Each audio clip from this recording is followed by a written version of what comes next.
राज्य सरकारच्या लाडकी बहीण योजनेवर मनसे अध्यक्ष राज ठाकरे यांनी जोरदार टीका केली आहे। लाडकी बहीण योजनेमुळे सरकारकडे जानेवारी महिन्यापासून कर्मचाऱ्यांना पगार द्यायला सुद्धा पैसे राहणार नाहीत असं राज ठाकरेंचं म्हणणं आहे। ओएसिस फर्टिलिटीच्या तज्ञांनी IVF उपचार पद्धतीद्वारे 1 लाखांहून अधिक जोडप्यांना मातृत्व प्राप्तीचा आनंद दिला आहे। मोफत अपॉइंटमेंट बुक करण्यासाठी आजच संपर्क साधा। अमरावतीमध्ये पत्रकारांसोबत अनौपचारिक गप्पा मारताना राज ठाकरेंनी हे वक्तव्य केलंय।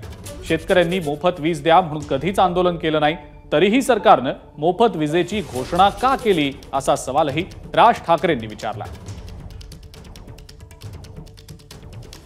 राज ठाकरेंनी सरकारवर टीका करताना आणखी नेमकं काय काय म्हटलं आपण पाहूया। लाडकी बहीणमुळे जानेवारीपासून पगार द्यायला पैसे सरकारकडे राहणार नाहीत।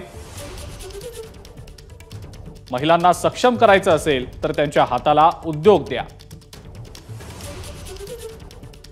शेतकऱ्यांनी कधी आंदोलन केलं का, मग मोफत विजेची घोषणा कशाला असा सवाल देखील त्यांनी विचारल्याचं समजतंय। विदर्भात मनसेत खूप उत्साह आहे। आज कुणाची उमेदवारी जाहीर करणार नाही असं सुद्धा राज ठाकरे म्हणाले। माध्यमांकडून सुद्धा सरकारला योग्य प्रश्न विचारले जात नाहीत असंही राज ठाकरेंनी म्हटल्याचं समजतंय। जोपर्यंत पैसे निघत नाही तोपर्यंत काम करायची इच्छा होत नाही।